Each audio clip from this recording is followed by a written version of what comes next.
Hey, everybody. Welcome back to Therapist Theater. I'm your host, Josh Treese.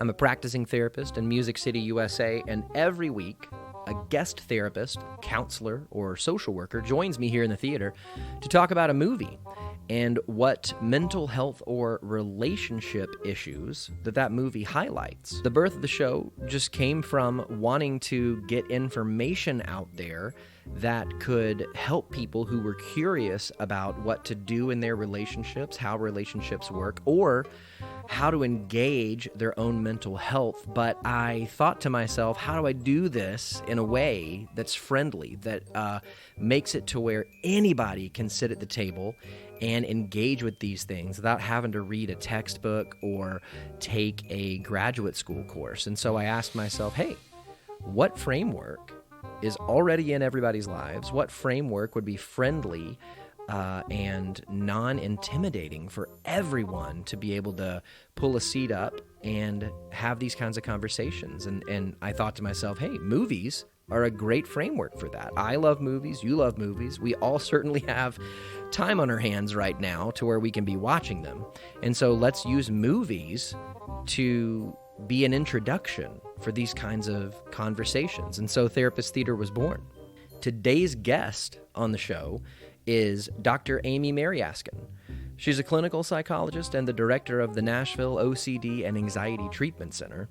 She specializes in the treatment of OCD, anxiety, and related disorders that can occur across a person's life. Dr. Mariaskin is an active local and national speaker, member of the International OCD Foundation, and adjunct professor at Vanderbilt University. I wanted to ask you up front before the show starts, how are you doing? And I really mean that. How are you doing? Right now, we are 130 some odd days into social distancing, into the effects of the pandemic that have caused us to maybe work from home a little more, socially distance a little more, quarantine a little more, and it's taxing. It's been taxing on some of us. And I want to know, how are you? What are you experiencing in this, and what do you need? So hit up the show on Instagram.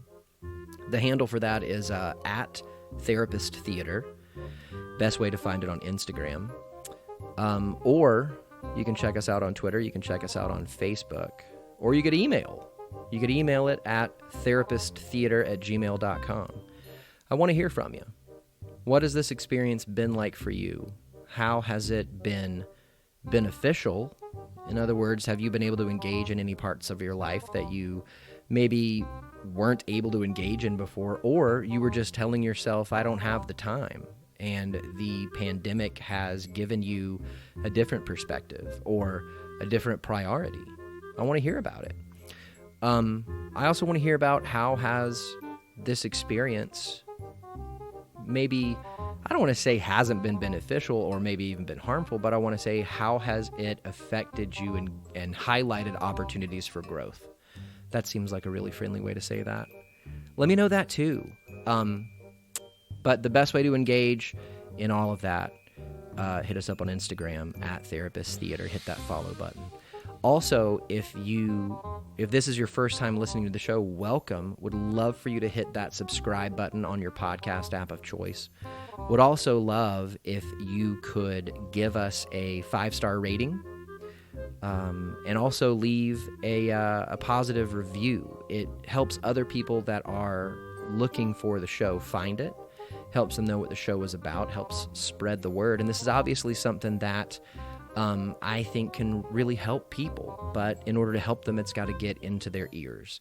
And so a great way to do that is by sharing it on social media and also leaving a 5-star review, leaving a 5-star rating. Thanks so much for being here today. Thank you so much for listening. I know that you're going to love this conversation I had with Dr. Amy Mariaskin about the movie Lady Bird. Let's go ahead and dim the lights, raise the curtain, and start the previews. Welcome to the theater.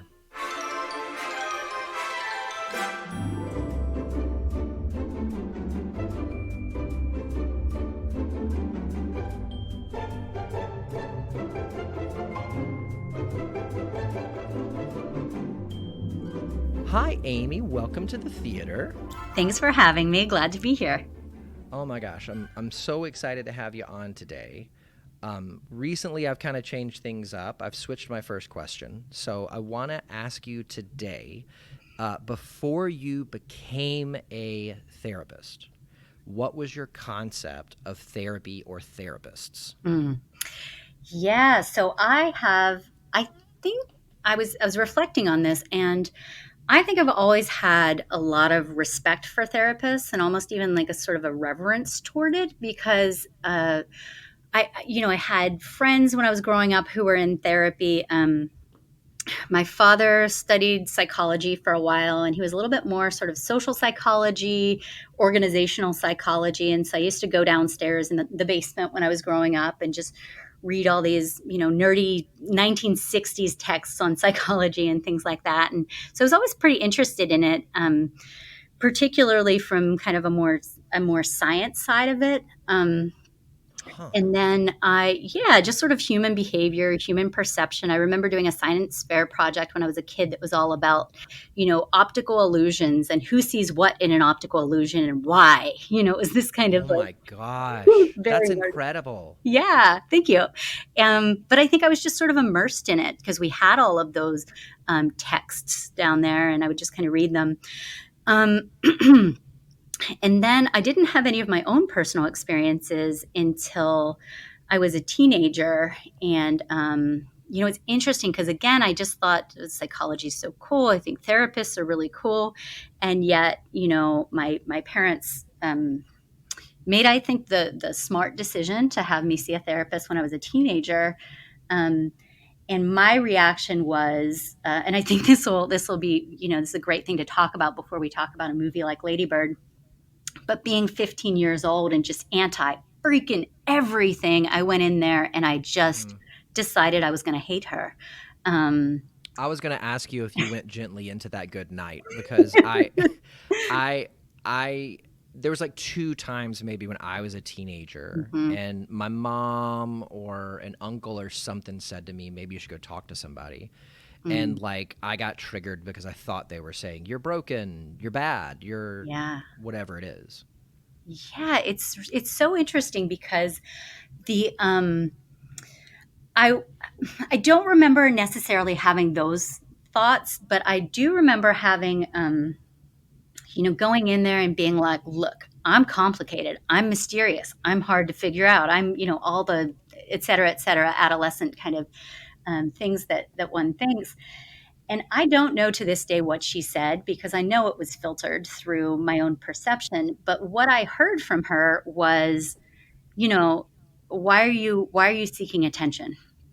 Why are Hmm. you seeking attention? Which for me, as somebody who had then since age 6 had undiagnosed OCD and had some anxiety, it was really kind of and really had been pushing all those things down and had sort of been shaming myself um, about their weird behaviors. But if you do well enough in school and you have a decent amount of friends, then people don't really bother you about it.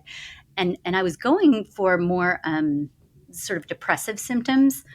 And there was something, I don't even remember what it was, but she just sort of was like, stop acting out kind of thing, is what I heard. Again, I doubt that's how it was said. That sounds like that Bob Newhart Yeah. skit from Mad TV that was the client coming in and him just saying, just stop it. Yeah. Yeah. It was a little bit of that and a little bit of, stop. Yeah. And stop. Why are you attention seeking is sort of is what I heard.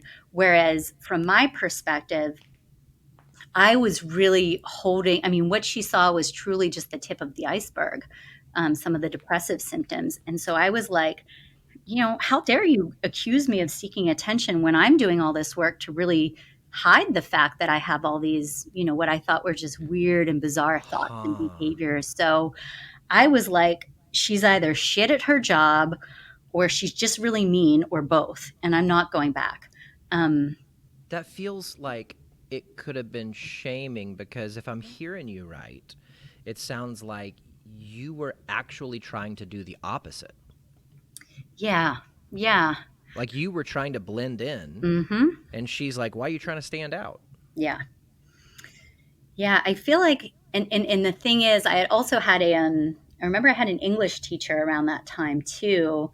When in high school, I loved writing. That's what everybody thought I was going to be a writer, a fiction writer, and that's what I'd really gotten into. And I had an English teacher who, at one point, I wrote some poetry and it got a little bit dark, and she was like, "Ugh, why do all teenagers have to pretend like they're depressed now?"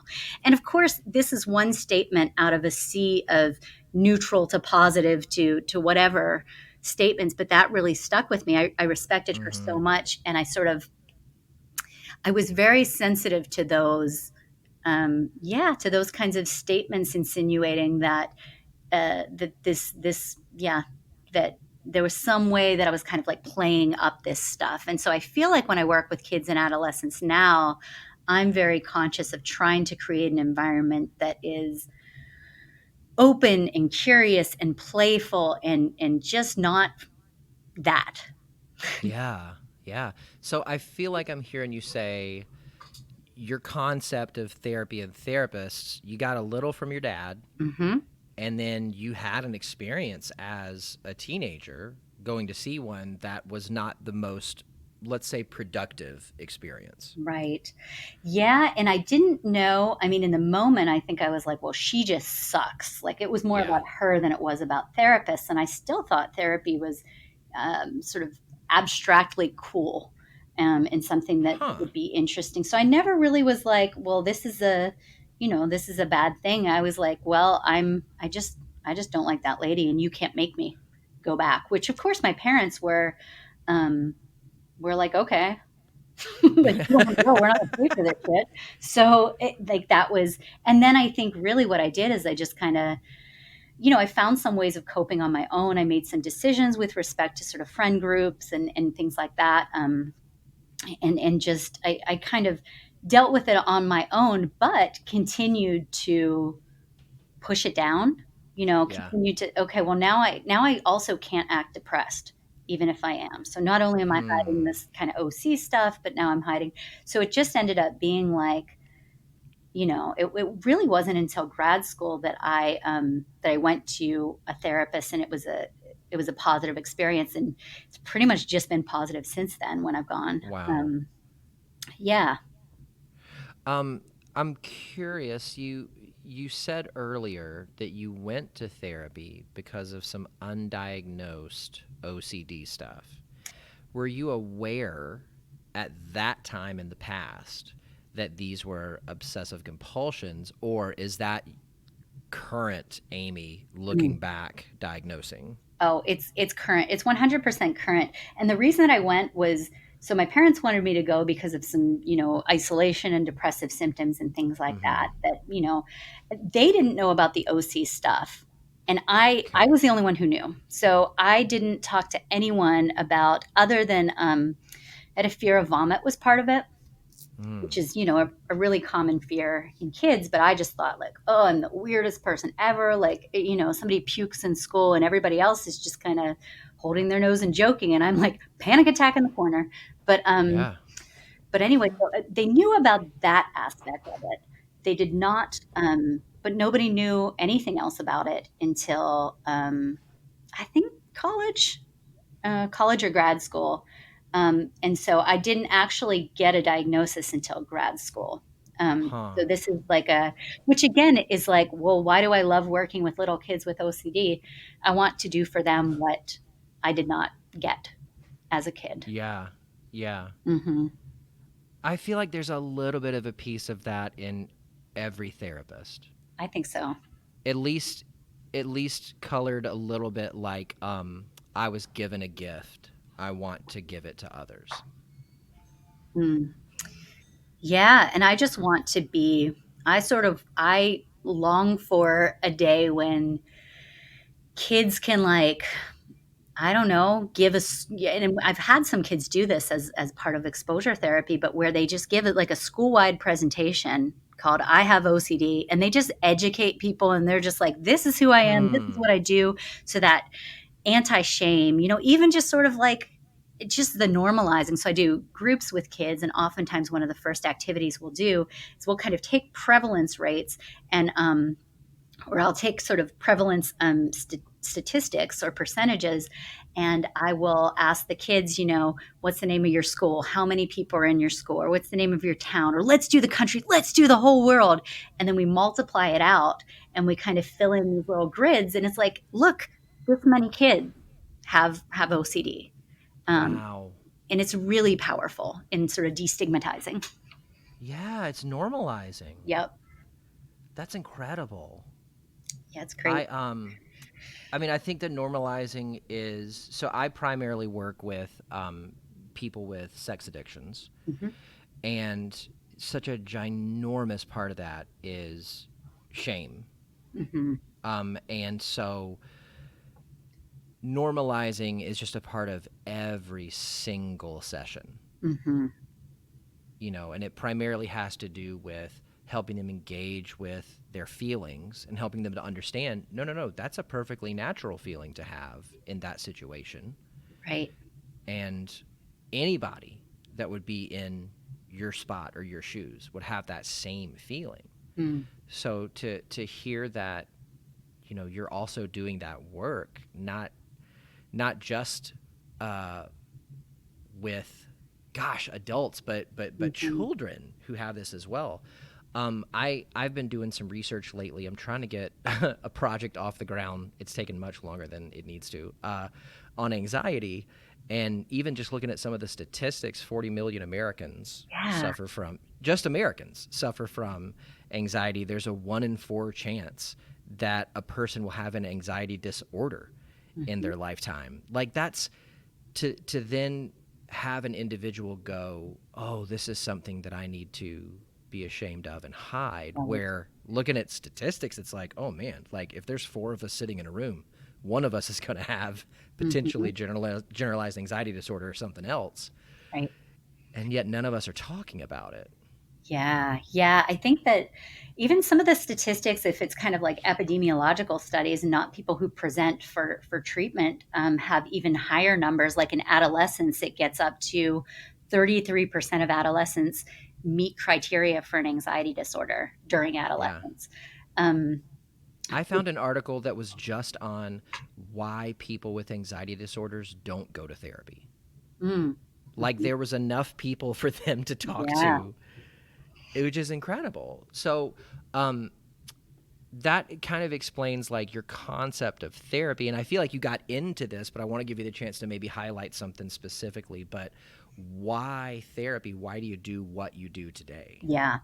It's interesting because I will say the kind of personal motivation of being able to give to others something that, I wish I had had when I was younger, and I want for everybody to have, certainly part of it. And I think also therapy is such a wonderful combination to me of science and art.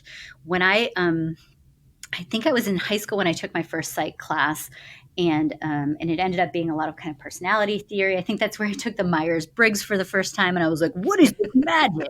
Because like it's, if you're not used to that and it really resonates, it's such a cool feeling. But at the time, again, I was thinking I'm going to be a fiction writer. So I was sort of like, well, psychology is cool insofar as it can help me inform character development. And, when I'm writing about relationships and dialogue, and again, sort of going back to this deconstructing, like, how does a person think? How do they develop? What do different kind of so-called mental disorders look like? And so I was like, well, that's cool. It really ties into writing. And then when I got to college, I was my initial, I was a double major initially, and it was creative writing and atmospheric sciences, which is not practical, and neither of them panned out. However, it was, those are my cravings, are for sort of the creative artistic side as well as the science side. And I started taking a few psych classes, and I liked a lot more about them than just, this can inform my character development. I felt like therapy is sort of at the nexus of those two needs that I have, the creative as well as the Mm-hmm. being science based and sort of learning how people tick. Um, And two, I feel like therapy is such, I mean, it's narrative is such a big part of it. In fiction writing, I mean, it was all about narrative. And I think that it sort of clicked for me that, wow, I can do this thing that's sort of scratching both of those itches, and is also is you get to learn about people. You get this, like, what an honor, right, to have a front seat to people's vulnerability and their pain and their shame and their experiences and their joys and all of that. Um, but the interesting thing about therapy is that you can't. It's not like you can just casually, and you shouldn't be able to, but you can't just casually get like a therapy job out of school, right? You're not like, well, I'm just going Yeah. to therapeuticize on the side. And Although I don't mean this to be a slam, but like life yep, coaches, and I mean, there's Instagram is littered with people it's calling true. themselves relationship coaches and things, Yeah. saying, I mean, I know that I was browsing through the Discover tab earlier today, and somebody was like, I am a coach who can tell you for sure if you should get divorced or not. Oof. And I clicked on their website, and they had no like degrees in psychology or counseling. Mm-hmm. Yeah, it is. That is very concerning. And my approach was that I knew, again, I kind of liked the science side of psychology. I suspected I would like therapy, but I wasn't sure. So I deliberately applied to clinical psychology PhD programs because I thought, well, I know I'm going to get the training to, be a professor. I know I'm going to get the training to have a research program if that's what I end up wanting to do, but I can also try on therapy and see how that goes. Mm. Um, and when I had my first few clients, um, I sort of just knew at that point, much to the dismay of my advisor at the time, who was like, let's publish. You're going to be faculty somewhere. And I was like, nah, I think I want to be a therapist, which was not really that wasn't really what I was sort of being groomed for. And that wasn't really, I don't want to say that it wasn't valued there, because I think that there's great clinical training, but it was just sort of not, uh, I felt a little bit different than some of my classmates in that way, but I was Yeah. thrilled. I was like, oh, I love this. And I can handle it emotionally. I wasn't sure about that. So, Oh, yeah. So, I mean, it definitely sounds like you remained open. Like you started heading towards the clinical mhm, side of things, mhm, which, I mean, therapy and being a therapist is also clinical in that, we aren't just pulling advice out of our butts based on our right. personal experience. Like, we're trained in modalities, we're trained in technique. Yeah, Because if we were supposed to just rely on what's inside of us, the moment we get triggered, that session's over. right. Um, but it sounds like while you were, walking forward with what you thought, you remained open, and then you had a couple clients, and you just felt something click, like something Mhm, connected. mhm. Yeah, and it was that ability to, like I said, it's the creativity of it. And it's Mm-hmm. interesting because the type of therapy that I do is underneath the CBT umbrella, and I think CBT gets an awful rap. Some of it I think is warranted, and some of it I think is just a misunderstanding of what CBT is. And of course, we could all kind of do our modality turf wars, and I don't think that's I don't think that's helpful. I think it's weird too. I'm like, really? Are we gonna like have gangs about our modalities? But exposure and response prevention therapy, which is what I do with OCD, is just so incredibly creative. It is, Hmm. and I think a lot of times people think of things under the CBT umbrella as like, well, you had a thought, let's challenge it, let's come up with a new thought, and it's which is boring, and is not helpful for a lot of people, and in fact can be quite invalidating for people who are saying, look, I know that it's irrational that I'm washing my hands Right. this amount of time, and telling me about probability estimates is something I've actually done compulsively for like the last 3 years, and it hasn't helped. So the Hmm. exposure component is really figuring out what are people avoiding? How can you gradually and progressively get them to move toward these things in an empowering way? With kids, it's in a fun way. Hmm. We make games out of it. I have a therapist in my clinic now who has training in play therapy, and we were talking one day, and she's like, you're kind of a play therapist, and I was like, oh, yeah, like awesome, okay. But I think it's about, yeah, so that's what happened. I started seeing clients, and it didn't feel like this sort of like I'm unmoored, I'm just kind of like exploring things. It felt guided and structured enough to me, with Uh-huh. the kinds of methods that I like, but it didn't feel overly like, here is a protocol, here is the worksheet we're going to do. It's like, we're going to meet your anxiety where it is. So we do exposures, well, pre-COVID, I mean, when we were in the office, we would go around, anywhere around the office. You got social anxiety. Okay, let's go across the street into a store. And I want you to buy this thing, but I'm going to give you like not enough money, or I'm going to give you all coins. And like, let's see what happens. And Wow. let's be curious. And let's make one of these worst possible, I'm air quoting right now, which is not helpful Yeah. for a podcast, but the worst possible scenarios. And then guess what? You can get through it. So I think a lot of times exposure therapy gets a bad rap too, because people think like, well, how is this not torture? But Yeah. Well, so let me slow down for just a sec. yeah, I want to put a pin in that and come back to something you mentioned when you first took the Myers-Briggs. yeah, And then I want to connect that to when you were talking about modalities just now, because I hmm, think, and well, specifically modality turf wars, because I think that we have inside of ourselves as humans this natural pull to belong to something. yeah, And so I think that one of the reasons why things like the Myers-Briggs and even now, especially the Enneagram, hmm, resonates so much with people is because they get their 4 letters or they get their number and they're yeah, automatically a part of a group. yeah, And so they don't have to experience feeling like they're on the outside of something. They actually find out, oh no, I'm on the inside of something. mm, And then that something that I'm on the inside helps me understand myself better. And I think with therapy, modalities is just another flavor of that. right. You find what modality or worldview, for those that don't speak therapist, you find your modality, whichever one clicks with you, and then you start to meet other people who practice the same thing, and you're like, yeah, hey, buddy, what's up? Hmm. Let's all get our Letterman's jackets on that say Yeah, EFT on the back or yeah, whatever it is.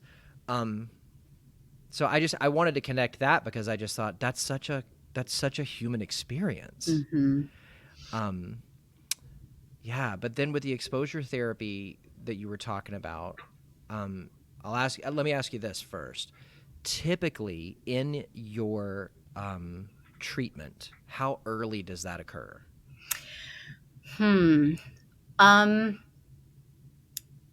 so of course it depends, but I would say typically, first session, we're going to do assessment, get some baseline measures, and second session might be a little bit of that as well, kind of getting some diagnostic clarity. And the clinic where I work is a treatment center. So it's Mm-hmm. not, we don't generally do like if somebody's a little bit anxious and just wants sort of like, I don't know, we don't do sort of like a life transition sort of thing. We're pretty much like, um, OCD is 50% of the caseload, and then the other 50% is tic disorders, anxiety disorders. But everybody's kind of, not everybody, but most people are going to naturally meet criteria for a diagnosis. I would say session 2 or 3, if it's OCD, I'm identifying compulsions and I'm giving them some strategies to try to resist their compulsions and bring back data to me about, when I had an urge, how often was I able to resist and how often did I submit? Did I sometimes delay? And we get baseline data with that. And then it's usually like session 3 or 4 that we Oh, are doing exposure.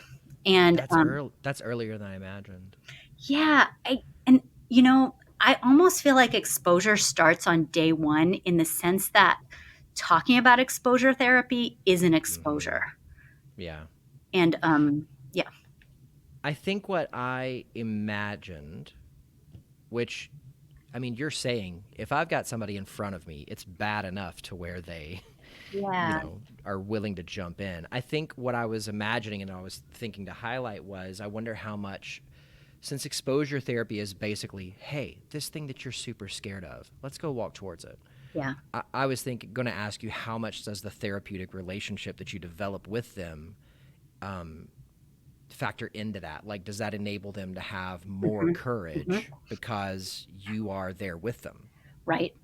They have to trust you because, again, that's kind of the line between, oh, you just told me, you just told me you're afraid of dogs, and I'm going to like unleash a pack of pit bulls on you. I mean, that's taking advantage of someone. That's traumatizing versus, okay, you told me you're scared of dogs. And I think, if I'm working with a kid, I think you are so much braver than you know that you are.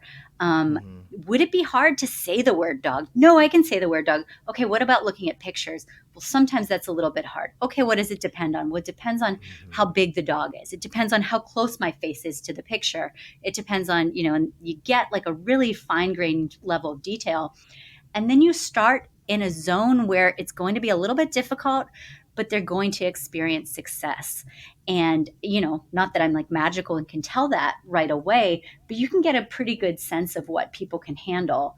And by Sure. integrating that exposure in very playful and gradual ways in the beginning, yeah, it gets people hooked. Now there are some people we would never engage in exposure if that's for people who are like, I'm on board with ERP. If they're not really sure, we might do a little bit more of like acceptance and commitment therapy approach, where let's clarify what your values are and how are your symptoms right now preventing you from living the life that you'd like to live. And, let's just be curious about that. Let's be curious about the techniques that you've used in the past. Have they worked or not? And then it's almost like it's just a gradual, it's more like wading in as opposed to Mm-hmm. splashing around, running toward the deep end. Yeah.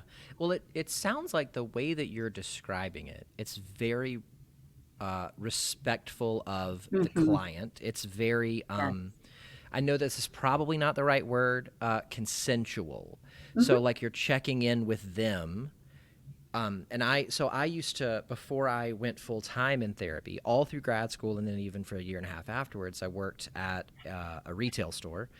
And my first year there, I was doing sales. And one of the techniques they taught us was, as you're talking with a customer, you probe. So you ask them questions about why they're in, what they're looking at. You ask for permission if you're going to ask like personal questions to them. Mm-hmm. Who's this product for, that kind of thing. And then you present options to them afterwards. Mm-hmm. And it almost sounds like that's similar to what you're doing. Like, you're checking in Yeah. with them. Is it the word? Is it pictures? Would you be open to this, that, or the other? Mm-hmm. Which just sounds so respectful. I think a lot of times exposure therapy gets a rap of like, if a person's afraid of elevators, you trick them into standing in front of one until Oh. the doors are open, you kick them in, and then you wait for the doors to Oh, close. that makes me so sad. Yeah, there's a Far Side cartoon. I don't know if you've ever seen it, but it's about like, this extreme anti-phobia therapy where it's like a guy in an enclosed small elevator full of snakes, like being dropped from Yes. something.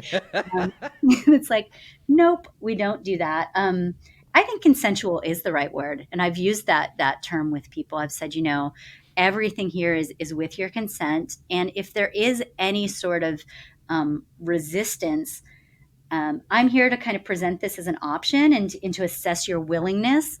And if you're unwilling, that doesn't mean anything other than you're unwilling. It doesn't mean you're a bad client or you're being resistant or anything. It just means, okay, well, the willingness isn't there for that yet. Can we be creative about what else? And Yeah. so then you can kind of drop the rope there a little bit. Yeah, I think it's important to, whatever your process is, trust the process and know Hmm. that some clients move faster than others, but ultimately, because it's their personal work, they got Yeah. to have their foot on the gas and the brake. Hmm. And so if a client tells me I'm not ready to go to 12 steps, I'm not ready to talk about that aspect of my family, then I say, okay, could you help me understand what's going on inside of you right now Mm. that makes you hesitant? So we just kind of zoom in on the here and now rather than going down that subject path or intervention path or whatever it was. Yeah. Yeah. But yeah, I think so. I mean, the main point of this whole show is to be able to talk about some of the stigmas surrounding counseling and therapy. And I think that one about exposure therapy is such a good example of that, because obviously, I mean, The Far Side stopped, I don't know, a decade, like a long time ago. The Far Side hasn't been around in a long time, but that comic stuck in your mind. Yeah. You know, and it kind of represented maybe like the ultimate extreme view of exposure therapy. And I think that all of us have stuff like that when it comes to mental health. And if it's not, you know, if we wouldn't put that label on it, it certainly is aspects of it. Like, my wife and I in the past probably 2 weeks have started mainlining the show Shark Tank. And I keep telling her, like, yeah, I think I'm going to learn something about running a business from this, and I don't. I mean, it's, you know, it's and at this point, we just got done with season 1. We went backwards. It's almost like I told her, this is a little bit like American Idol, where I feel like they're putting people who have really bad pitches there on purpose, just so Kevin O'Leary can like tear into them. But so many times, a business owner has walked out after unsuccessfully pitching, and they're doing this like post-pitch interview where they'll start crying, and the person will then say, gosh, I do not cry. I don't want to cry. I know that I shouldn't cry right now.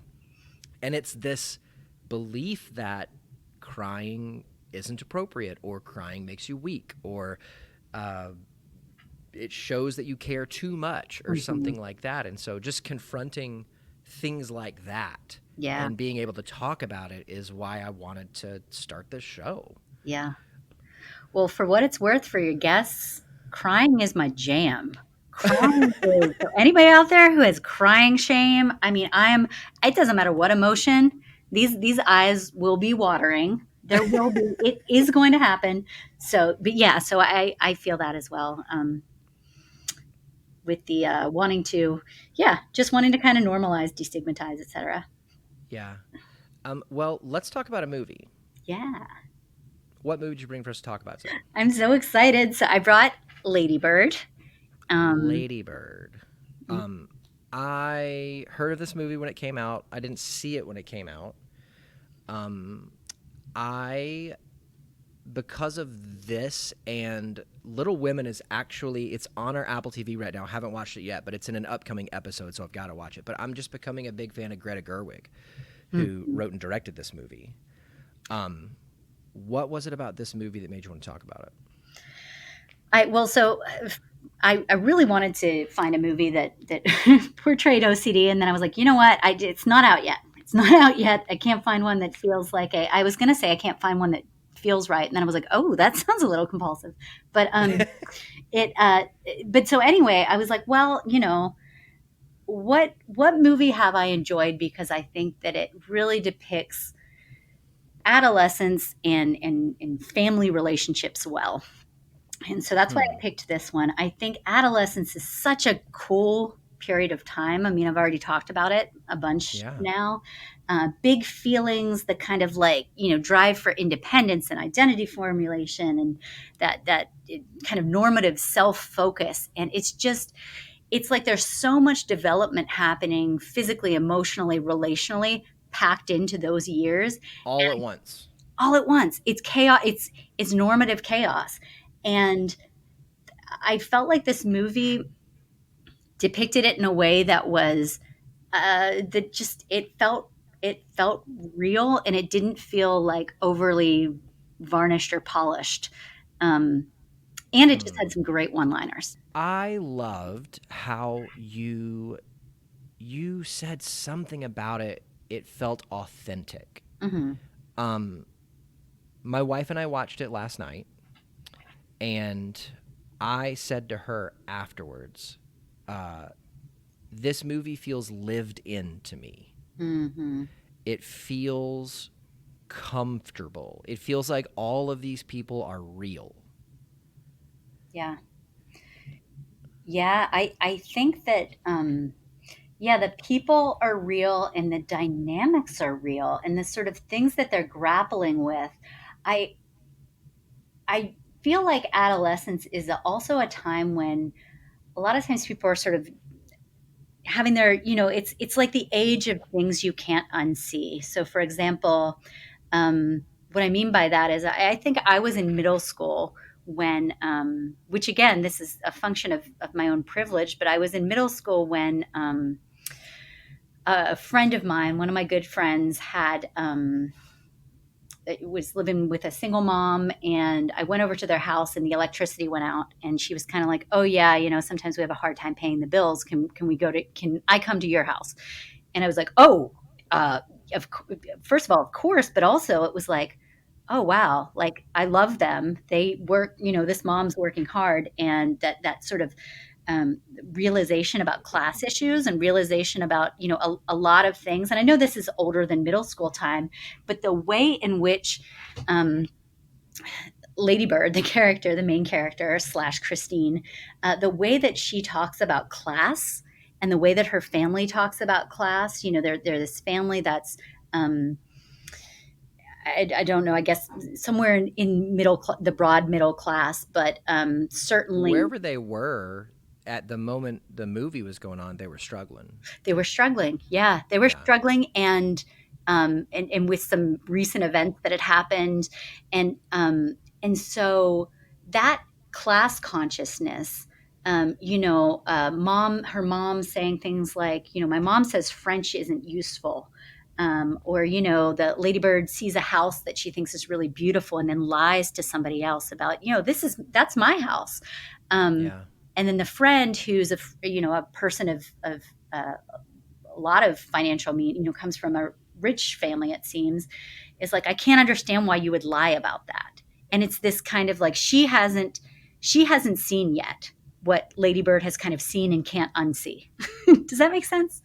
It makes perfect sense. She doesn't have the perspective that Ladybird does because you have to have experience to get perspective to get Mm-hmm. wisdom. Mm-hmm.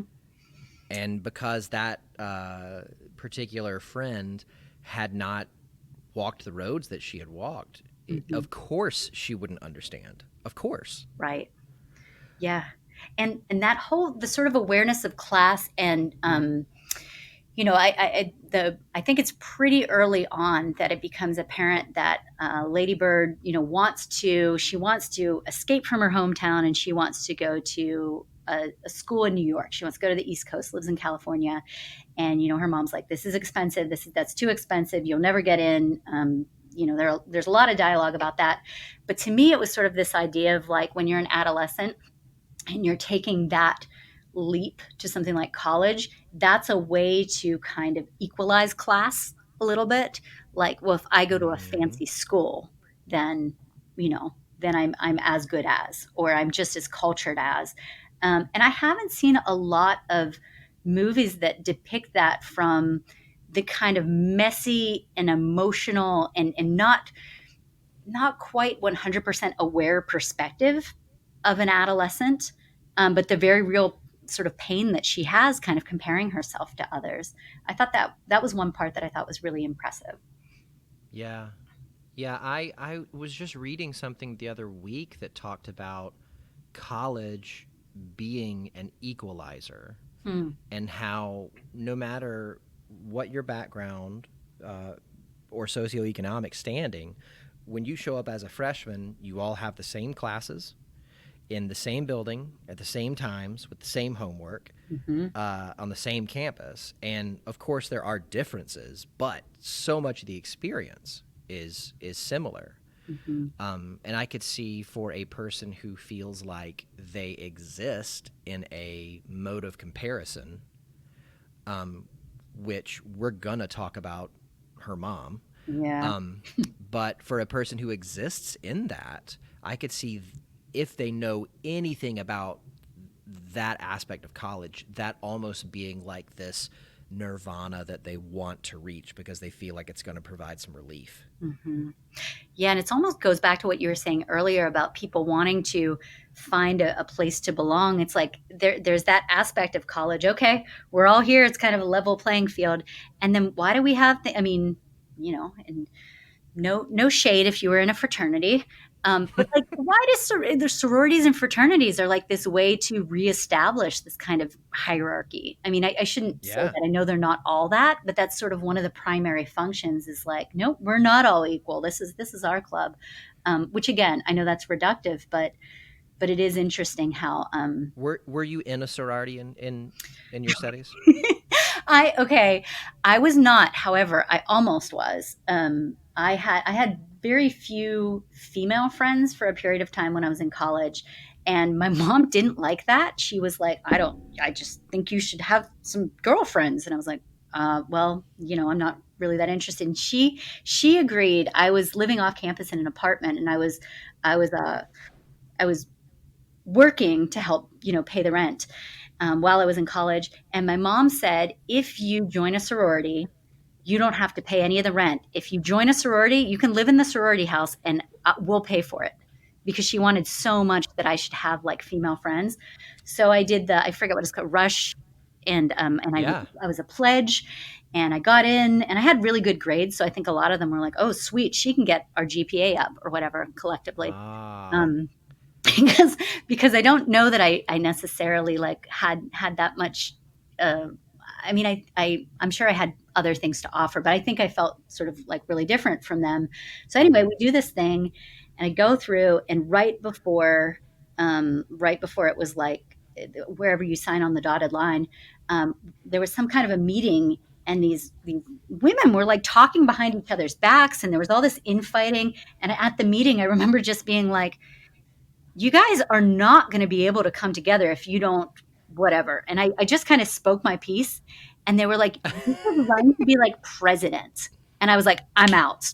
I am out. Yeah. I will live off campus and continue working. I can't handle this. So Wow. sorry, that was an offshoot, but that's my experience. Yeah. No, no, no. Well, I was going to say, I mean, because we were just talking about, oh, shoot. I forgot the character's name. It was Jenna. Yeah. Lady Bird's friend Jenna, how she didn't have that perspective that Lady Bird had. I think I have a lot of assumptions and connotations about fraternity and sororities, and that's why I was asking, because I think, for anybody that didn't have that experience, the only thing we have to go off of is Revenge of the Nerds and Yeah. House Bunny and like other movies or TV shows that depict what it's like being in a fraternity or a sorority, and certainly they play up certain aspects and downplay others. Hmm. So I don't know, but I think it is another great example, because I have a friend I grew up with who, when he went to Auburn, he joined a fraternity as soon as he could because he wanted friends. Like, he thought, okay, if I'm in, then I don't have to work to get friends. Yep. And so it really was about that. I want to belong. Yeah. Yeah. Yeah. So, Lady Bird, I think the thing that sticks out the most to me is her mom. Yeah. Boy, that was just like a study in sort of intergenerational trauma. Um, because we only And got one little piece of what mom's upbringing was like, right? There's yeah, that one scene where Lady Bird's like, didn't you ever, leave your clothes out? And didn't you want your parent not to always be mad? And mom just says, my mom was an abusive alcoholic, and shuts the door. Um, and it's so interesting because I think that I was sort of pulled like, okay, well, is this mom sort of emotionally abusive, or is this mom a good mom? And in this, like, it has to be one or the other, as opposed to it's just this really complicated thing where mom's way of demonstrating love is very much sort of transactional. Like, I'll sew this dress for you. I will, I'm going to get a present for somebody at work who had a baby. It's very much like, I'm going to kind of do things. But it was so critical and so emotionally cold. And, Yeah, it really struck me too. I mean, that mother-daughter relationship was that's another thing where I was like, I just don't think I've seen it depicted this way. Yeah, I honed in on some attachment stuff during it. Mm-hmm. And what's funny, I mean, you mentioned that line that she said about my mother was an abusive alcoholic. Mm-hmm. I remember seeing that part and thinking to myself, I wish Lady Bird would have said, well, at least you're not an alcoholic. Mm-hmm. Because I do think that she was abusive towards her. I do think she was Yeah. emotionally abusive. Mm-hmm. And I thought the way that she did that the most was through the use of double binds. Mm. Because there were so many times in the movie where, you know, she would ask Lady Bird to do something, Lady Bird would do it, and then she would comment on the way she did it. Yep. You know, and it was like the scene where she was picking out her prom dress. Mm-hmm. You know, she comes out in the first dress, and her mom says, well, isn't that too tight?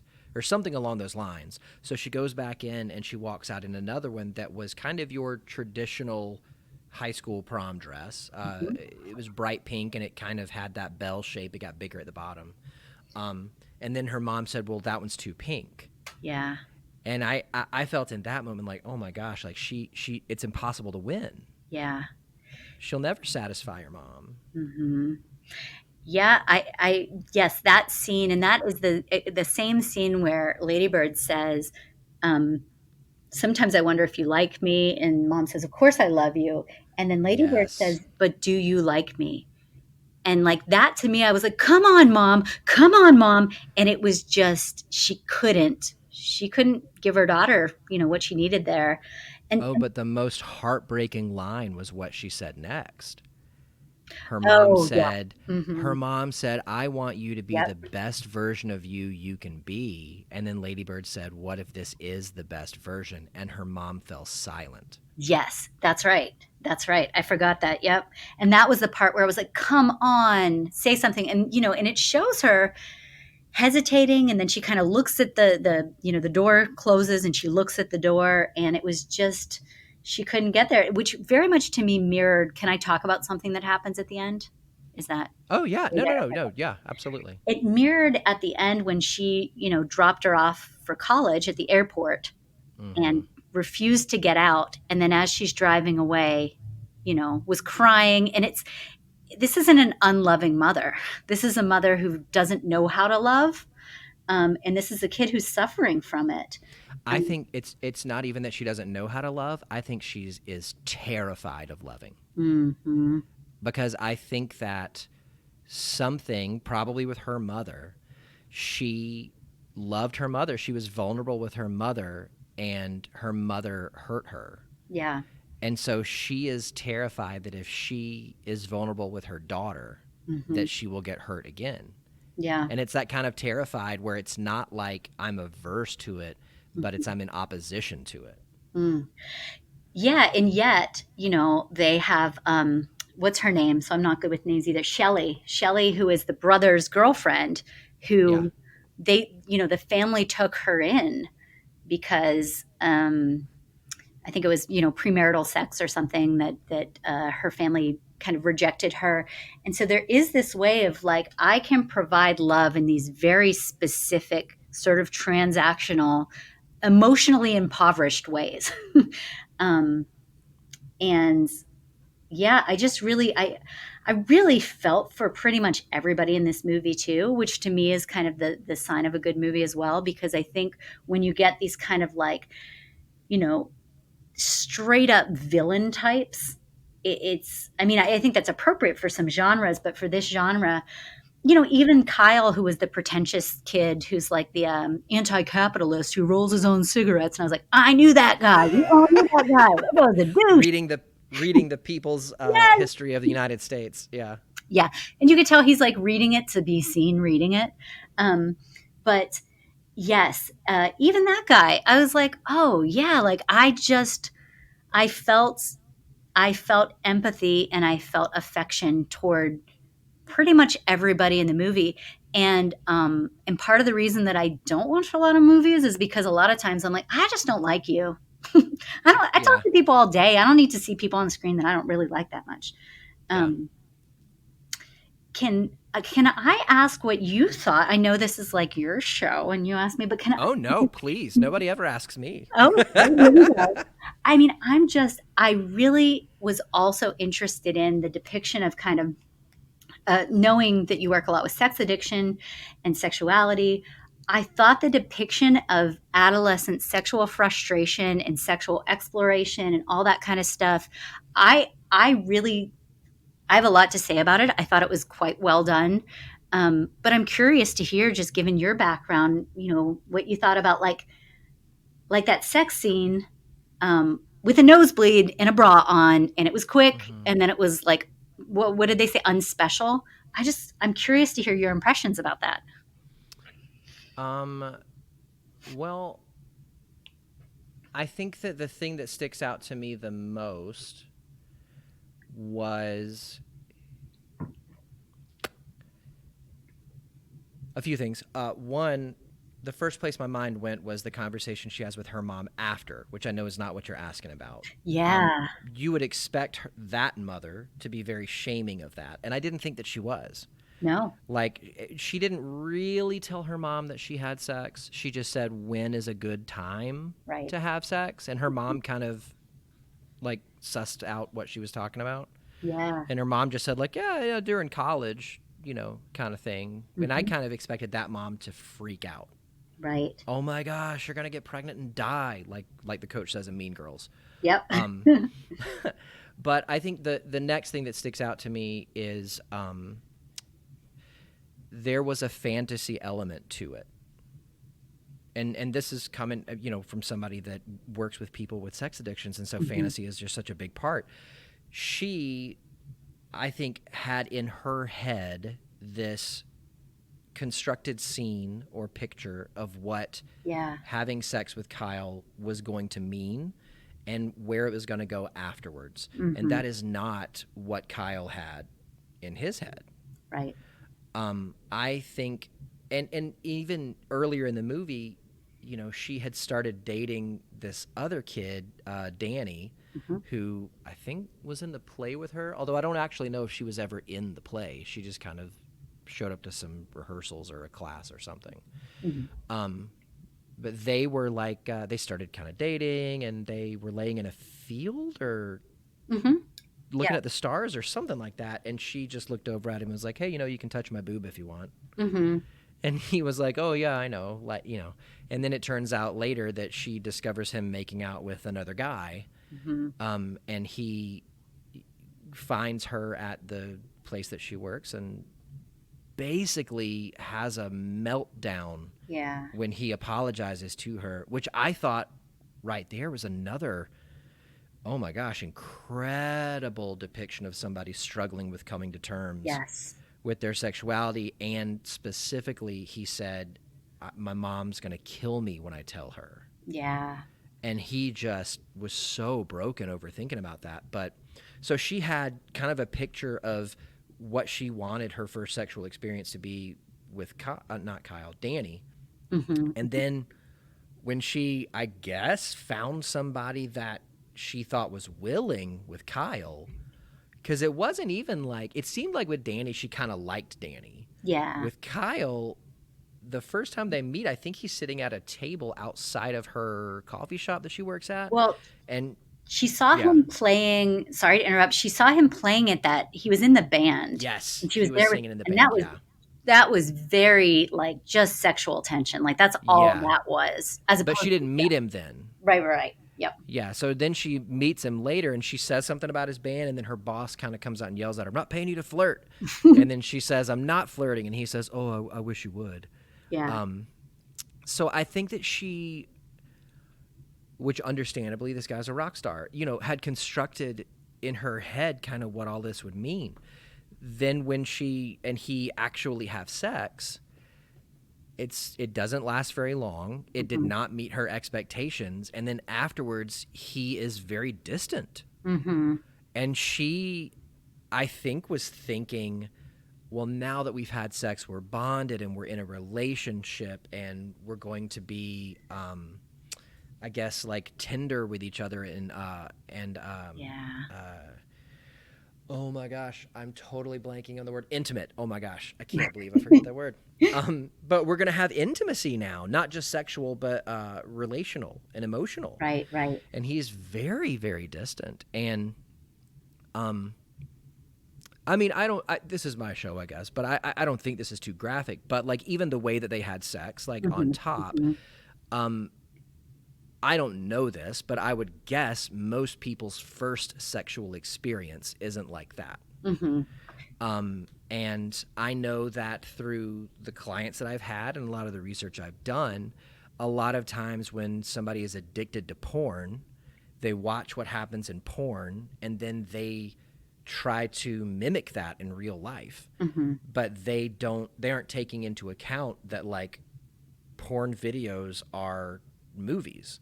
Right. And so there's multiple takes and there's multiple setups and not everything's done at the same time and not everything is done for pleasure of the actors like it's done for the pleasure of the viewer.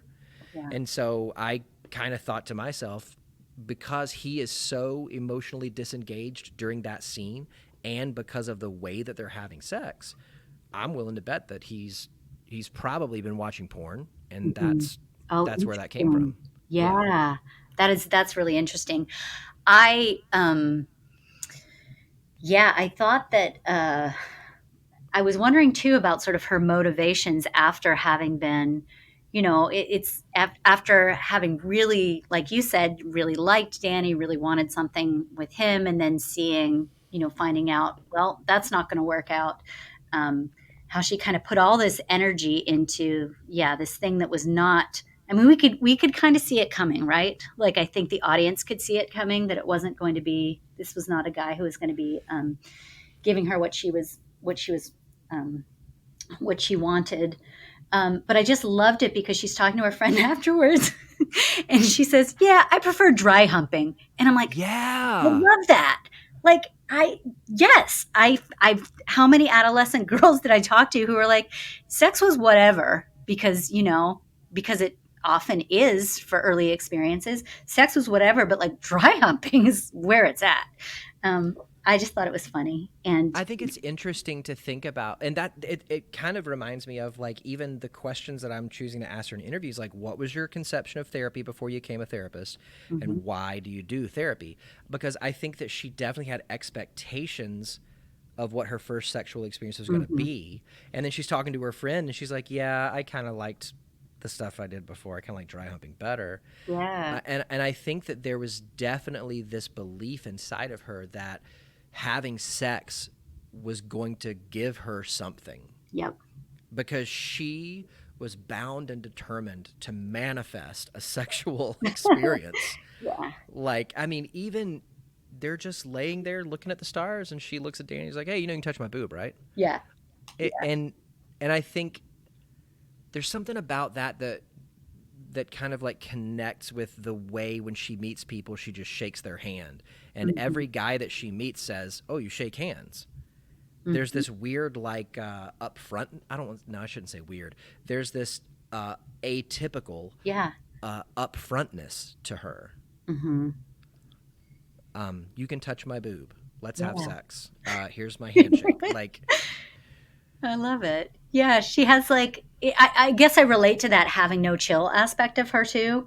But I feel like when I was that age, I had chill as a function of social anxiety.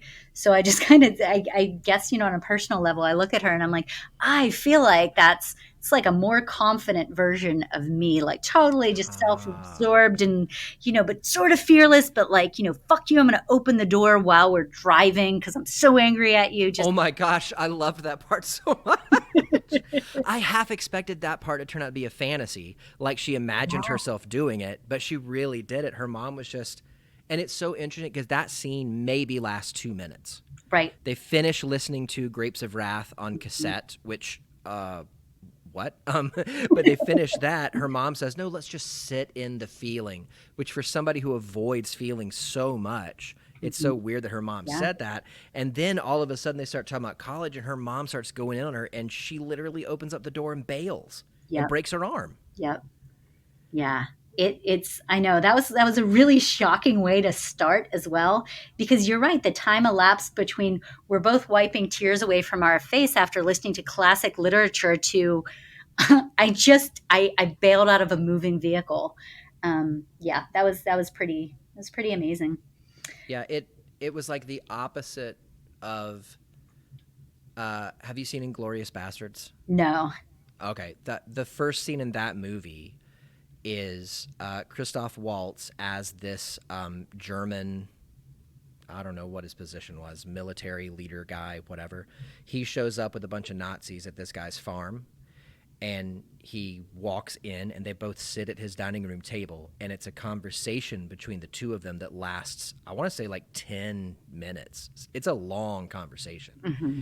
And he very slowly and in this very polite and pleasant way picks this guy apart to let him know that he's hiding people in the basement Hmm. and what he would do to this guy if he finds it. It's this exercise in restraint in a scene to where over the course of 10 minutes it's this slow gradual ramp up Yeah. in tension with no music, just dialogue. And that scene with her and her mom in the car was like the opposite, because it was this tiny scene that ramped up so quick and Hmm. then resolves in this her bailing from the car. It was incredible. Yeah. Yeah. I thought um I thought the relationship um between Ladybird and Julie was one of like the sweetest things. And there was that classic sort of arc Yeah. of like, you're my best friend, and we're, like they were kind of like kids together. They weren't, they also had adult themes. They're talking about, masturbating with the bathtub head or the faucet or whatever. And then they're talking about, and then they're just giggling about other things and acting kind of silly.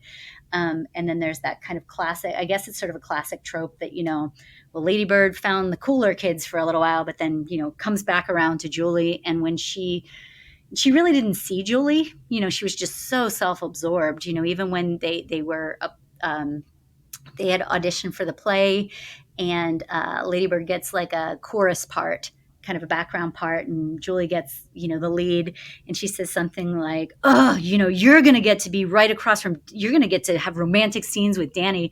And Julie says under her breath, "Well, that's probably, let's be honest, that's probably the only time I'm going to have something like that." And Ladybird's just like, "Oh, I'm so self-absorbed. I don't care." Like she just, but yeah, when she came back and decided not to go to prom or rather not to go with the Kyle. popular kids, yeah, I cried. She went with Julie. Yeah, Yeah. that was really a sweet moment. It felt much like a I want to live my life and have fun rather than have Hmm. it be other people deciding. Yeah. I want to hit on two characters real quick. One is her dad. Yeah. Larry. Her dad was so sweet, and I think first off, I mean, even as I'm saying this, I think I could probably talk about this movie for 6 hours, um, because of each of the characters. But her dad was so sweet and understanding and compassionate and patient with her, and was also, at least we're led to believe, going through so much pain Yeah. from losing his job. Hmm.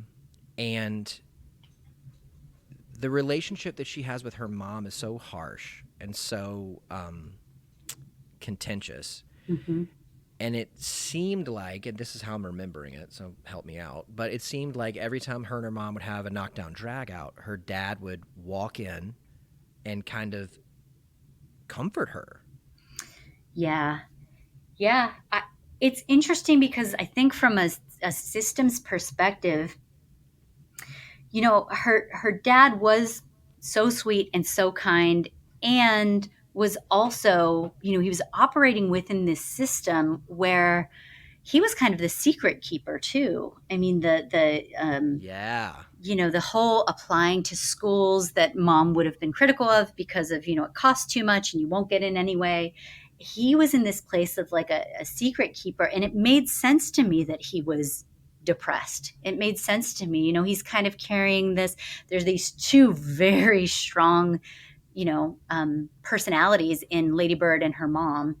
And, he's just trying to be, the guy in the middle. But I do wonder about, there's something about also being the nice guy and not like he would go and he would comfort her. But did he ever kind of, did he talk to his wife about like, that's not appropriate to go there? Yeah. It's almost Yeah. that like when you have like parents who there's maybe one parent with either, addiction, that leads to either like neglect, or there's some kind of emotional abuse, or there's something like that.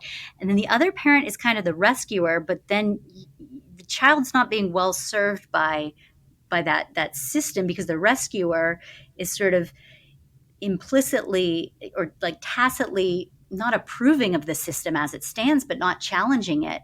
So I felt for him. I had so much empathy, and I loved their scenes together Yeah. with him and with Ladybird. And yet I was also like, oh, this system is so interesting because he doesn't really have a voice.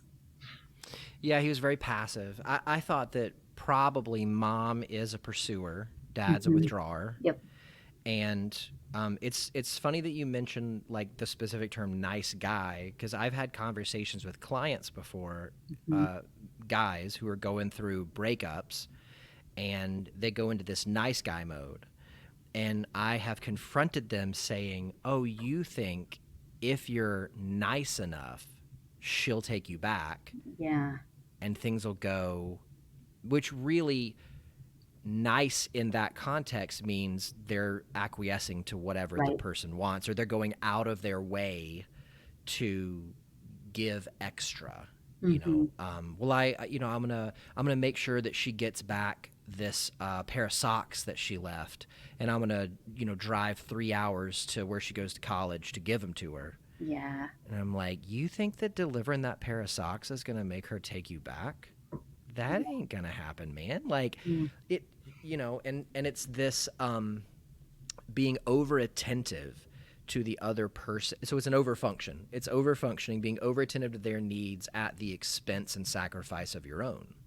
Right. Where if you could show up as a whole person, and that, I'm not drawing a distinction between like quote unquote weak or strong or Yeah. a gender role or whatever that is. But I just mean if you show up as a whole person, in other words, a person who has feelings and expresses them and asks for their needs to be met and takes up an appropriate you-sized amount of space, then I think you probably wouldn't have ended up in that same relationship in the first place. Right. Right. Yep. Because water rises to meet its own level. Hmm. So it seems like, dad has kind of realized, all right, maybe he picks his battles, or maybe he just knows mom's going to do her tornado thing all around, and I'll just wait it out until Hmm. she's Hmm. kind of worn herself out. And in the meantime, I'm going to go make sure Ladybird's okay. Right. And I'm going to the way that he sort of rescues those letters that mom Yeah. had tried to write, which you know what I did? I paused on the letter. Same. Did you? Absolutely Yeah. same. I Yeah. was like, On I all of want them. to know exactly what that says. Yep. And it's you're right. It's like you said that she started to get vulnerable, and it's like at every line she starts to get vulnerable, and then it's crumpled up. And Yep. dad was sort of rescued those letters and gave them to Ladybird, basically as a way to be like, your mom, like there's a heart in there. Yeah. And And those letters were they beautiful. were, yeah. Like the things that she said in those letters that she couldn't say in person, which really I guess couldn't say in the letter either since she balled them all up, but were like, if Lady Bird would have had those sentiments from her mom, that's the thing that was missing. Hmm. Yeah, agreed. And I think that's the reason why, well, one of the reasons why at the end she calls and thanks her mom, because she can finally see like some of that. My mom has sort of loved me in the way that she knows how, and that hasn't been sufficient for my emotional needs, but my mom does, my mom does love me.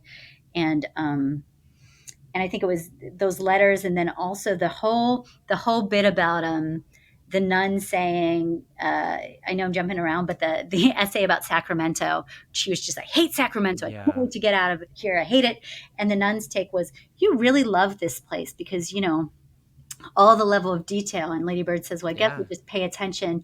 And then the nun says, well, don't you think they're the same? Love and attention. And That was profound. it was cool. Yeah. Yeah. There's also the part, let me jump back to her dad, where he's trying to get a new job, Oh, and yeah. the guy that he's interviewing with feels like is dismissing him because he's joking a little much, and his dad's trying to make a good case. Hey, I got my MBA. Mm-hmm. I did these things, and he doesn't get the job, and when he walks downstairs, his son is in a suit, Yeah. and he says, oh, I guess we're going for the same job. And then his son gets the job. Yeah. What a gut punch. Oh. Ugh. Yeesh. Another character I want to ask you about is the priest, who was her first drama teacher, I guess. Mm-hmm. What happened with him? Yeah. Isn't that interesting? And I have to admit, the first time that I saw it in the theater. And the first time that there's the scene where let's all let's sit in a circle, and whoever cries first wins. And he starts like softly weeping. I started laughing because I was like, oh, what's this about? And then I was like, oh, reel it in. Like and I wasn't laughing because I was like, it's funny that he's in so much pain, but because you don't know at that point. I was just like, oh, he's just working through some things. And then, Or he's just acting. Like because that right. was an exercise in drama class. Yeah, yeah. I know. I was like, he's either really good at this, or he's just, he's using this as an opportunity to be like, hey, kids, I'm about to win this because I got some stuff I'm going through. But then you hear this story about, and I guess it's like a rumor that he had a son who, was it died by suicide or Drug addiction? overdose. Yeah, one of the other students is telling it. Yeah. And then that student says, but my mom says something about there's no difference Right. if you're going to choose to do that or something like that. Right. Yeah. Insinuating, yeah, may as well have been a deliberate choice, because if you Yeah. choose to, yeah. And then yes. And so he kind of, we see him at, I guess mom is a psych nurse, which also is so fascinating because, again, this paradox of like, she's so good at kind of caring for other people, but not her family. Well, I don't know if she's good at caring for them. She works a lot, but anyway, To and be away from her family because she doesn't yeah, know how to care for him. right, Yeah. right. And but the priest is there, and he just says, he's crying, and he's like, I'm so ashamed. Don't tell your daughter. And then I guess, my interpretation was that maybe he went into some sort of like an inpatient or residential program because then he's not at school. But My wife thought that he had tried to take his life.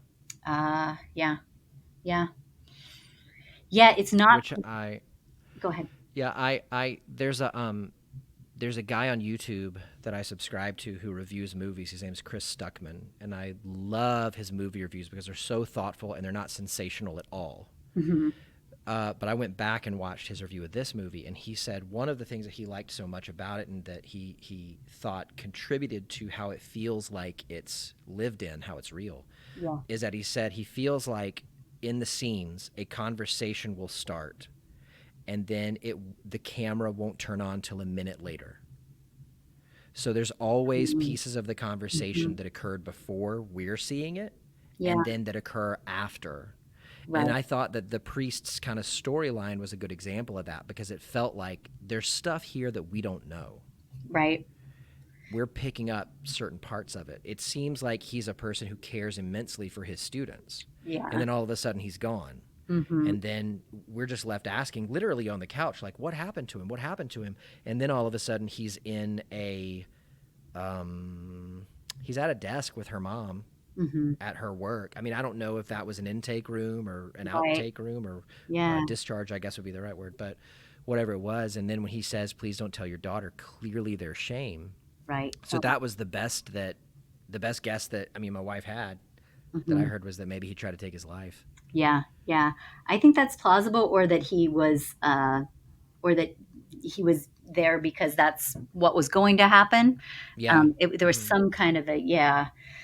Um, I know. And it's so interesting because that, that character is, and that actor, I mean, holy crap. How many minutes do you think that guy had on screen? And I'm glad you brought him up because his impact was far outweighed the number of minutes. Yeah. So his real name is Stephen McKinley Henderson. He's been in a ton of things. He's like a that guy. Ah. Like you just see him show up in so many things. Mhm. Like I remember there was a TV show on Fox for like a minute or two called New Amsterdam that he was on.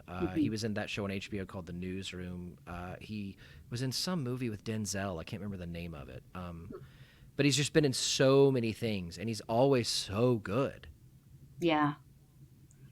Yeah. But yeah, I mean, I would say he was in this for maybe 5 to 7 minutes, Mhm. maybe. Yeah. I think yeah, that sounds about right. Yeah, but I feel like every character in this movie has pain, Mhm. and they're wearing it. Yeah. Yeah, they're wearing it. And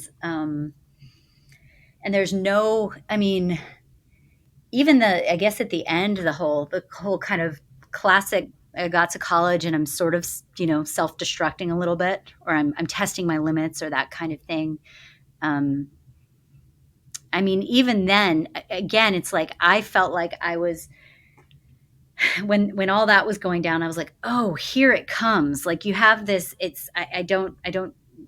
When you as the audience kind of know what's coming before the characters do, there was this mix of that and completely like, I have no idea what the hell's going to happen because she just opened the door out of the car. So I was like getting a little bit of this whiplash between the kind of like, oh, no, no, no, don't go there, that kind of thing, Yeah, where you're sort of able to predict something that the characters can't. And then contrasting that with, I expect this thing to happen and something totally different happens. And the priest was one of those where I was like, I just sort of expected him to sort of be like a comedic side character, and there was yeah, a ton of depth there. yeah. I think that the end where she gets alcohol poisoning. I Hmm. mean, is that what happened? Yeah, Yeah. it gets taken to the ER, and then leaves and goes to a church Hmm. where she then watches choir practice, I think. Yep. Um, I felt like in the end there was this, I don't know, move towards integration because she had gone to this Catholic high school that I don't think that she really liked and wanted to get out, of her hometown Hmm. specifically, but I think the Catholic high school too, because at one point Julia says to her, oh, we got to go to, what was it, geometry or algebra or something like that. And she goes, well, I think, we're not going to learn anything else. Like, it's like, it's like a teacher trying to teach the senior class on their last day in class. Like, Hmm. hey, we're tuned out.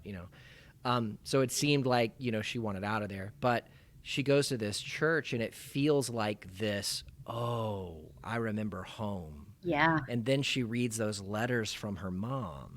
Hmm. I felt like she wanted out so bad, and then she's out.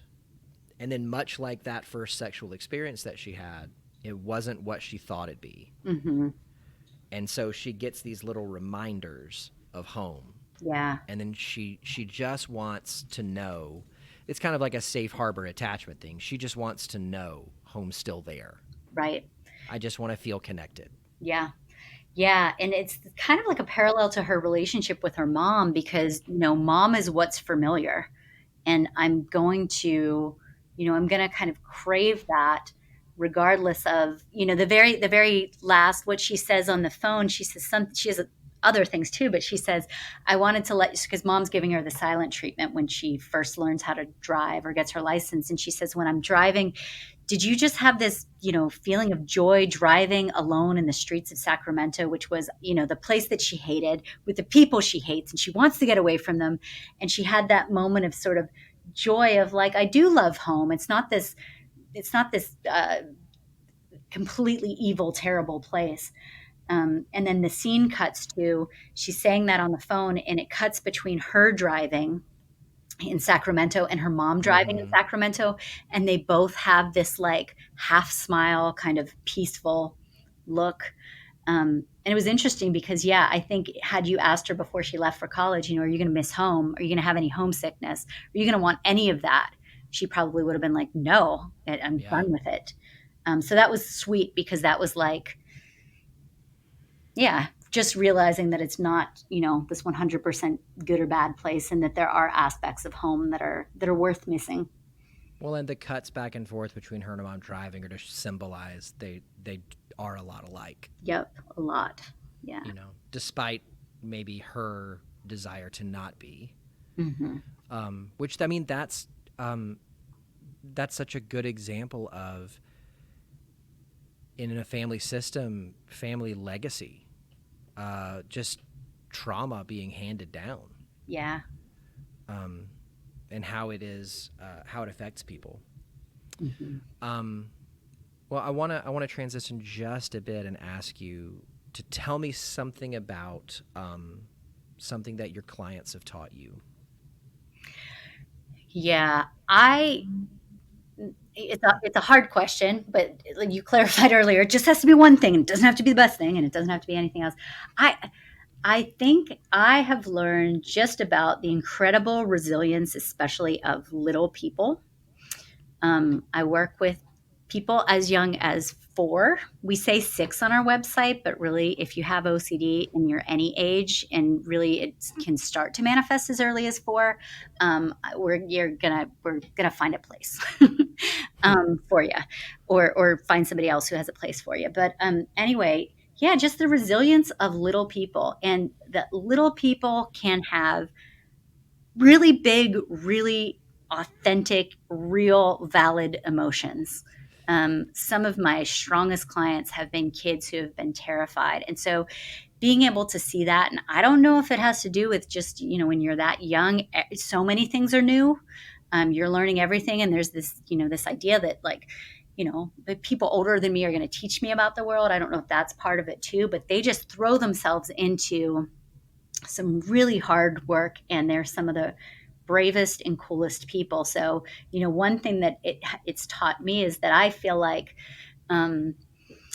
retaining that ability to sort of a childlike ability to, slough off a little bit of like your assumptions or your judgments or things like that, and kind of look at things a little bit like a kid, that increases your openness and bravery and sort of resilience and ability to tackle problems in a way that I don't think I realized before working with people and working with little kids. It was always kind of like, I tended to be, I'm very emotional, but I've always tended to kind of try to figure things out from a very cerebral perspective. So something kids have taught me is like, you know what, you can't think your way out of a lot of things. You got to just play and do. So that sticks out. Or so like recovery has a saying, and that is, your line of thinking got you into this. Your line of thinking can't get you out. Mm-hmm. And I was saying to a client just the other day who tends to go heady, because we were talking about, I had to really get down to the basics of how to experience emotion. Yeah. And I said, first you're going to notice that you're having a feeling. Then you're going to seek to understand it enough to where you can name it. Mm-hmm. Then you're going to trace its roots to what are you emoting to? What are you having a feeling in response to? Mm-hmm. Then you're going to try to identify what you need in your experience of the feeling, and then you're going to ask another person to meet that need. And then he was like, well, a lot of times I get to the need part before the feeling. And when it came down to it, I was able to point out to him, you have overfunctioned in every relationship you've ever had, And because of that, because you always pay attention to the other person's need rather than your own, it makes sense that you exist in a hyper-aware state to where you are all mind and instinct. You are all, I'm going to try to intellectually understand this so I can give that person either what I think they need or what they say they need while ignoring my own. Yeah. And I remember one of my best friends, I was asking one time about, this was in, I don't know, a year or two into my own therapy as a client. I was like, does this kind of stuff come naturally to anybody? Talking about feelings, understanding, and all that. And he just pointed out his daughter, who was like 3 at the time. And he's like, yeah, her. Mm-hmm. And he's like, kids have the most pure expression of emotion. Yeah. And it's us adults that grind that out of them. We try to condition them, most of the time unintentionally, of what emotions are culturally, not culturally, but like appropriate in public, I guess. And so we teach them to suppress stuff. We teach them to deny stuff. We teach them to not feel. And so I think to hear you describe your little people as, having so much courage makes so much sense. Yeah. They still have that tabula rasa. They still have that clean slate, and you're helping them to develop resiliency, to not have it ground out of them. Right. Yeah. I love that. Tell me something that you do to take care of yourself. I draw. I've seen your Instagram. It is incredible. Oh, thank you. Yeah, I draw, and it's interesting because I've always been like a little bit of a doodler. I was involved in zines when I was younger, so like self-published. You know the zine scene? Oh, I just have not heard that term in so long. It's so 90s, and I love it. Yes. Thank you. I'm like, I'm feeling that we are of the same generation here because, it's I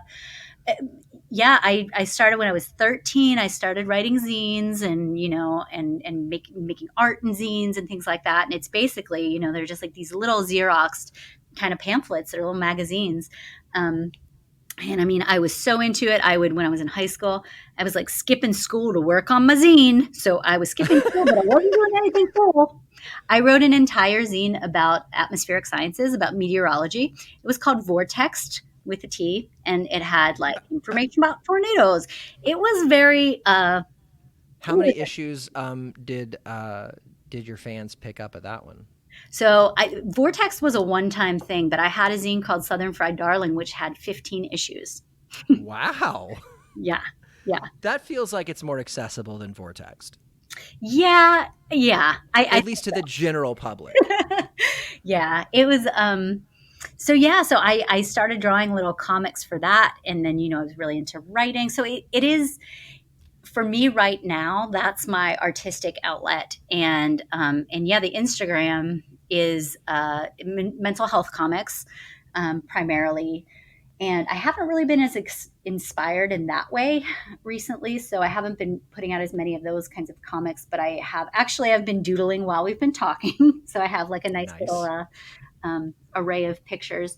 But yeah, I've been working a lot on just like little character sketches. So coming up with people in my head that are kind of amalgams of different personalities that I know, and then kind of drawing them in different situations and stuff like that. So that's my self-care. I can get lost in that. That's cool. What's funny is yesterday my wife and I were talking, and we were talking about people on social media who put themselves out there. Like they are the thing to consume. Yeah.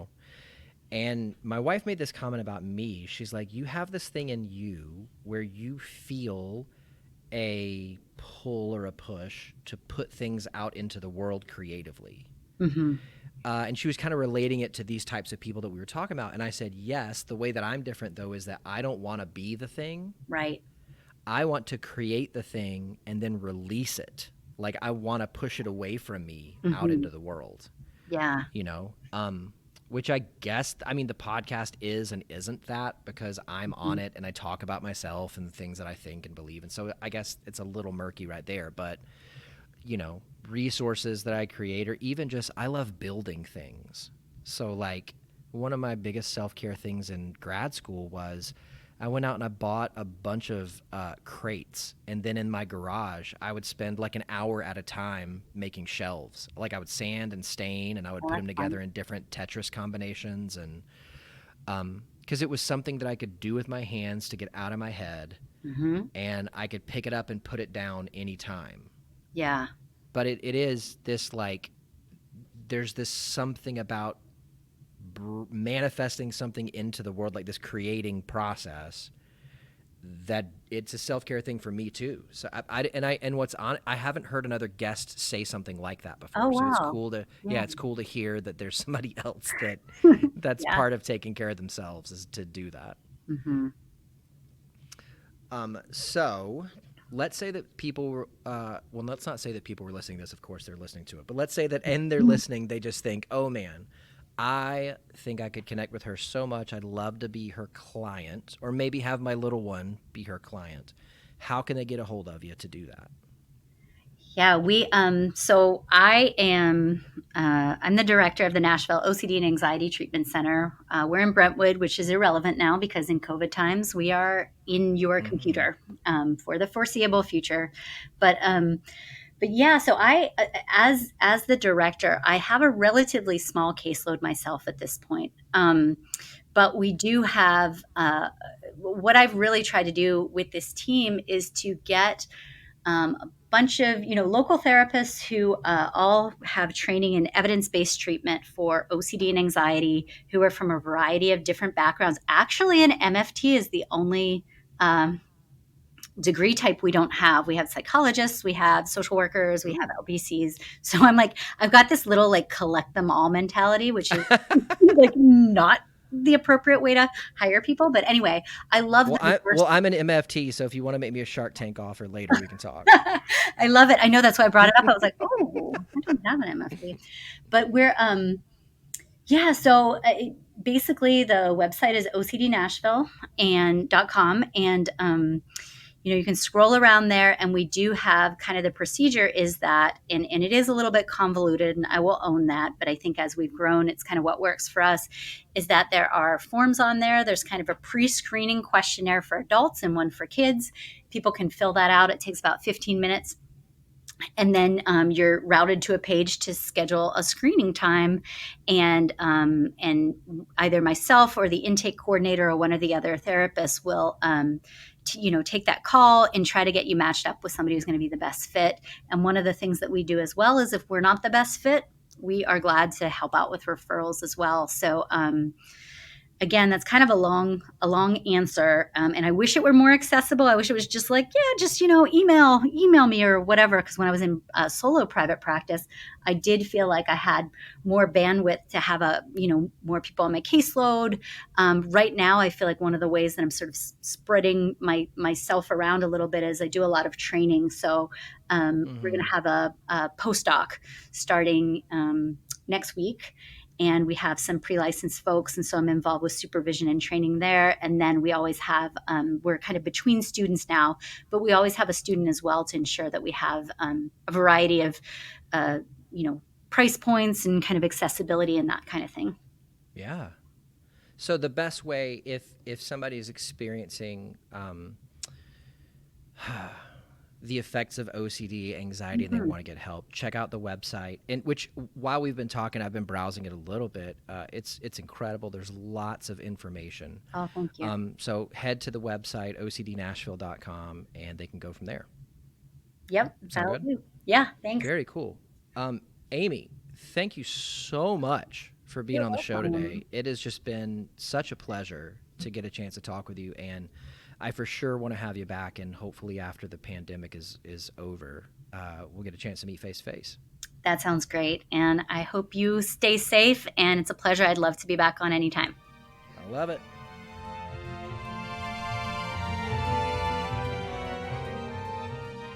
Thanks so much for joining me this week in the theater. I'll make sure I save a seat for you and a friend next week. Let's raise the lights, lower the curtain, and say that for this week, the theater is closed.